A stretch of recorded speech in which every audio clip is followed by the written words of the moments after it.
YouTube के channel में हम सभी व्यक्तियों का स्वागत करते हैं जो भी हमारे चैनल के माध्यम से जुड़े हुए हैं। शिक्षा जगत से संबंधित किसी भी खबर को पाने के लिए दोस्तों आप एक बार जरूर चैनल को सब्सक्राइब कर लीजिए, बेल आइकन एक्टिव कर लीजिए ताकि पल पल की सारी अपडेट जो है वो आप तक पहुंचती रहे।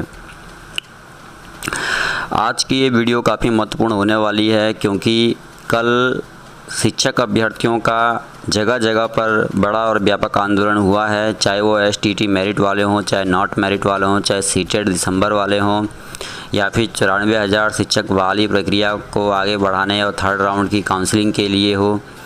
तो आंदोलन जो है वो हर जगह देखने को मिला है और ऐसे में इस आंदोलन का ही प्रभाव है, जिसे कह सकते हैं कि आंदोलन सफल हुआ क्योंकि शिक्षा मंत्री ने देख सकते हैं दोस्तों यहाँ पे क्या कुछ अपना लाइव बयान दिया है। देख सकते हैं शिक्षक दिवस के शुभ अवसर पर शिक्षा मंत्री विजय कुमार चौधरी ने नियोजित शिक्षकों के वेतन व 7वें चरण के शिक्षकों की बहाली को लेकर दिया बड़ा बयान। मंत्री जी ने बताया कि कब तक 7वें चरण के शिक्षकों की बहाली होगी के लिए आवेदन लिए जाएंगे। दे सकते हैं दोस्तों कंफर्म डेट है, इन्होंने लगभग यही कंफर्म डेट बता दी है। तो बहुत ही अच्छी खबर है भाई 7वें चरण को लेकर और शिक्षा मंत्री जी ने साफ तौर पर ये बात क्लियर कर दी है, कंफर्म डेट बता दी है और कहा है कि भाई इस तारीख से जो है नियुक्ति की प्रक्रिया प्रारंभ हो जाएगी। तो देखिए शुरू से हम इसको शुरू करते हैं दोस्तों। शिक्षा दिवस के शुभ अवसर पर शिक्षा मंत्री विजय कुमार चौधरी ने नियोजित शिक्षकों के वेतन व 7वें चरण के शिक्षक की बहाली को लेकर दिया बड़ा बयान। मंत्री जी ने बताया कि कब से 7वें चरण की बहाली जो है वो प्रारंभ हो जाएगी, लगभग कंफर्म डेट बता दी गई है।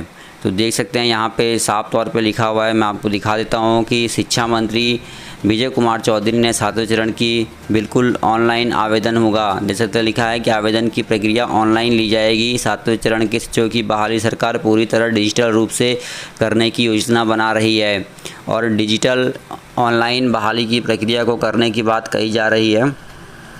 शिक्षा मंत्री ने पुनः राज्य के लाखों शिक्षकों व शिक्षक अभ्यर्थियों को शुभकामनाएं देते हुए कहा कि सरकार सदैव आपकी हित की ही बात करती है, इसलिए आप घबराएं नहीं, अब अपना कार्य ईमानदारी पूर्वक करें, सरकार अपनी जिम्मेदारी ईमानदारी पूर्वक निभाएगी। दे सकते हैं गाइस, तो कम से कम शिक्षा मंत्री का आश्वासन तो आया। शिक्षक दिवस के शुभ अवसर पर बिहार के 7वें चरण के शिक्षकों की बहाली की प्रक्रिया पंचायत चुनाव के बाद ही शुरू हो पाएगी और कंफर्म डेट बता दिया गया है। देख सकते हैं यहाँ पे लिखा हुआ है और कहा है कि भाई पंचायत जो चुनाव है उसके बाद कहीं ना कहीं जो प्रक्रिया है नियुक्ति की वो प्रारंभ हो जाएगी। हमें लगता है कि जनवरी फरवरी में 7वें चरण के शिक्षकों की बहाली के लिए आवेदन आमंत्रित किए जाएंगे। शिक्षा मंत्री ने कहा कि 7वें चरण तो बिल्कुल ऑनलाइन होगी, आवेदन भी ऑनलाइन लिए जाएंगे। तो कहीं ना कहीं 7वें चरण में जो बहाली की प्रक्रिया है उसमें एक बड़ा बदलाव देखने को मिला है। 7वें चरण की शिक्षकों की बहाली सरकार पूरी तरह डिजिटल रूप से करने की योजना बना रही है। शिक्षा मंत्री ने पुनः राज्य के लाखों शिक्षकों व शिक्षक अभ्यर्थियों को शुभकामनाएं देते हुए कहा कि सरकार सदैव ही ऐसे कदम उठा रही है और जल्द से जल्द बहाली की प्रक्रिया पूरा करना चाहती है।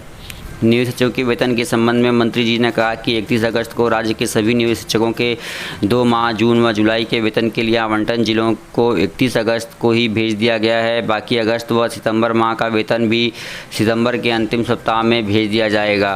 तो देख सकते हैं गाइज बड़ी अपडेट सामने उभर के आ रही है और कहा गया है कि पंचायत चुनाव 12 दिसंबर तक समाप्त होगा और 12 दिसंबर के बाद ही इन्होंने कहा है कि कई चैनलों व कई अखबारों के माध्यम से उन्होंने कहा है कि शिक्षक अभ्यर्थियों को सूचित किया जाता है कि हम लोग 7वें चरण की शिक्षकों की बहाली को लेकर काफ़ी तत्पर हैं। नियोजित शिक्षकों के वेतन के संबंध में भी मंत्री जी ने कहा कि 31 अगस्त को राज्य के सभी नियोजित शिक्षकों को 2 माह का वेतन जो है दे दिया जाएगा। तो देख सकते हैं गाइस बड़ी अपडेट है। 7वां चरण कहा गया है कि पंचायत चुनाव जो है वो 12 दिसंबर को समाप्त हो रहा है, उसके बाद 7वां चरण जो है वो प्रारंभ हो जाएगा। वहीं STT को लेकर लगातार RTI से जवाब मांगे जा रहे हैं, प्रश्न पूछे जा रहे हैं। अब देखिए एक बार फिर से RTI को लेकर कुछ पूछा गया है STT अभ्यर्थियों के द्वारा। आपके द्वारा प्रेषित लोक सूचना से संबंधित प्रपत्र क समिति को प्राप्त हुआ है। आपके द्वारा माध्यमिक शिक्षक पात्रता परीक्षा S2019 की पुनर्परीक्षा के परीक्षा फल से संबंधित सूचना की मांग की गई है। उक्त से संबंध में सूचित करना है कि उक्त परीक्षा हेतु समिति द्वारा प्रकाशित विज्ञप्ति संख्या PR 373/2019 में वांछित सूचना वर्णित है। अंकनीय है कि प्रदत्त विज्ञप्ति में अंकित रिक्तियों के आधार पर ही विषयवार कोटिवार मेधा सूची में अभ्यर्थियों का चयन किया जाए और देख सकते हैं यहाँ पे लिखा है लोक सूचना पदाधिकारी बिहार विद्यालय परीक्षा समिति विश्वास भाजन। और देख सकते हैं यहाँ पे डेट भी पड़ी हुई है, यहाँ पे 6 तारीख की डेट पड़ी है। तो लगातार अभ्यर्थी जो है आरटीआई से जवाब मांग रहे हैं। उन्होंने कहा है कि पीआर जो विज्ञप्ति है यानी कि जो विज्ञापन है 373 उनमें वांछित सूचना वर्णित है। जब यहाँ पे पूछा गया परीक्षा फल के बारे में, परीक्षा फल संबंधी सूचना जो मांगी गई, तो उन्होंने कहा कि जो हमारा विज्ञापन है 373/2019 में सारी सूचनाएं वर्णित हैं। अंकनीय है कि प्रदत्त विज्ञप्ति में अंकित रिक्तियों के आधार पर विषयवार कोटिवार मेधा सूची में अभ्यर्थियों का चयन किया जाएगा। तो चयन संबंधित जो आरटीआई का जवाब आया है उसमें क्या लिखा है देख सकते हैं कि विज्ञप्ति में अंकित रिक्तियों के आधार पर, यानी कि जितनी विज्ञप्ति में रिक्तियां बताई गई हैं उसी के अनुसार विषयवार कोटिवार जो है वो मेधा सूची का मेधा सूची में अभ्यर्थियों का जो चयन प्रक्रिया पूरी कराई जाएगी। ठीक है, तो ये है बात भाई, ये है कहा गया है आरटीआई के द्वारा कि विज्ञापन को देखा जाए और विज्ञापन में क्या कुछ चयन प्रक्रिया है दोस्तों, उसके संबंध में भी थोड़ी सी हम बातें करते हैं कि माध्यमिक शिक्षक पात्रता परीक्षा 2019 में न्यूनतम उत्तीर्णांक प्राप्त करने वाले सभी अभ्यर्थियों का उच्च प्राप्तांक से, ठीक है, न्यून प्राप्तांक के क्रम में घटते क्रम में शिक्षा विभाग बिहार पटना से विषयवार एवं कोटिवार पद का विवरण उपलब्ध कराए जाने के बाद कुल पद के बराबर जितने भी 37,000 पद है टोटल, आपको पता है दोस्तों कि कुल कितने पद हैं, तो कुल पद के बराबर जो है कहा गया है कि अभ्यर्थियों का विषयवार कोटिवार मेधा सूची तैयार किया जाएगा। ठीक है, तो देख सकते हैं ये है चयन की प्रक्रिया। उक्त परीक्षा में समान अंक प्राप्त करने वाले अभ्यर्थियों से दे सकते हैं अधिक उम्र वाले अभ्यर्थी को अधिमान देते हुए मेधा सूची में शामिल किया जाएगा। तो अगर समान अंक आते हैं तो अधिक उम्र वालों को वरीयता दी जाएगी, ये बात भी कही गई है। तो इस तरीके से कुछ चयन से संबंधित जो प्रक्रिया है, जो चयन की प्रक्रिया है उससे संबंधित कुछ महत्वपूर्ण बातें हैं जो कि यहाँ पे स्पष्ट की गई हैं। और देखिए लिखा है कि समान प्राप्तांक एवं समान जन्म तिथि होने की स्थिति में स्नातक स्नातकोत्तर परीक्षा में अधिक प्राप्तांक प्राप्त करने वाले अभ्यर्थियों को मेधा सूची में शामिल किया जाएगा। तो तमाम बातें यहाँ पे देखी जा रही हैं और स्पष्ट कर दिया है विभाग ने किस प्रकार से जो है वो मेधा सूची का निर्माण किया जाएगा।